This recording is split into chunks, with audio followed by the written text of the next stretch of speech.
Hello friends, today we'll be discussing on a very important topic, effect of Aryan invasion theory on the Vedas.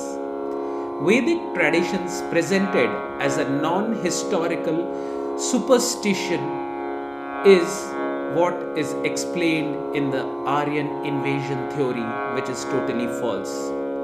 Modern Indians even today doubt whether Ram or Krishna or Hanuman ever existed when the existence of Jesus, Muhammad, Mahavir, Guru Nanak and Moses etc. is accepted as an undeniable fact in history.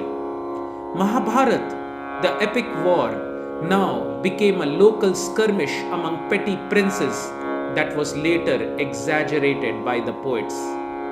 So deep is the cultural erosion that even when faced with concrete archaeological discoveries like the city of Dwarka in the ocean near Gujarat, or sightings of the Samudra Setu or the bridge across the Indian Ocean to Lanka, these are met with skepticism and doubt.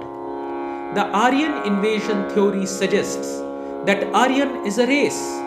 Hitler exploited the same idea to propose that Germans were the original pure race of Aryans and therefore they had the right to conquer other places and rule over them. The entire Second World War was fought on this fundamentally flawed principle. The British also used the same Aryan is a race argument to show that the higher castes of North India were originally Europeans who invaded India and drove the Dravidians to southern states.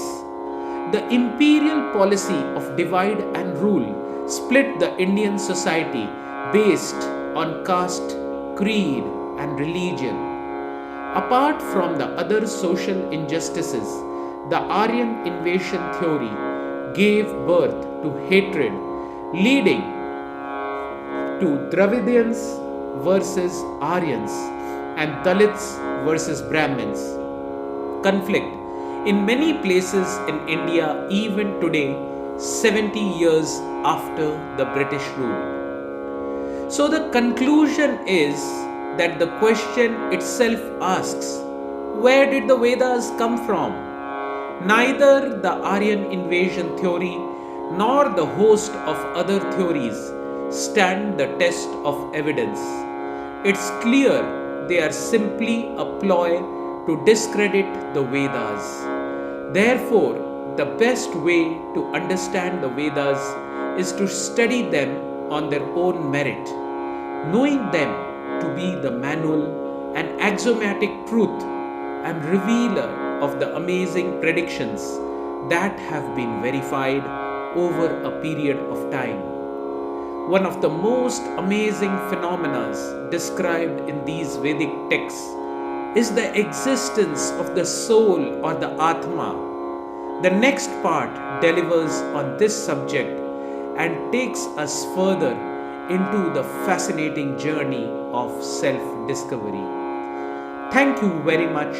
This is Dr. Saurabh Chaudhary, your ancient Indian Vedic ambassador.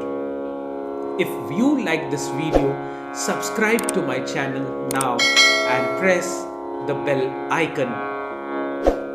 And if you liked my app, please download it from the Google Free Store. Hare Krishna,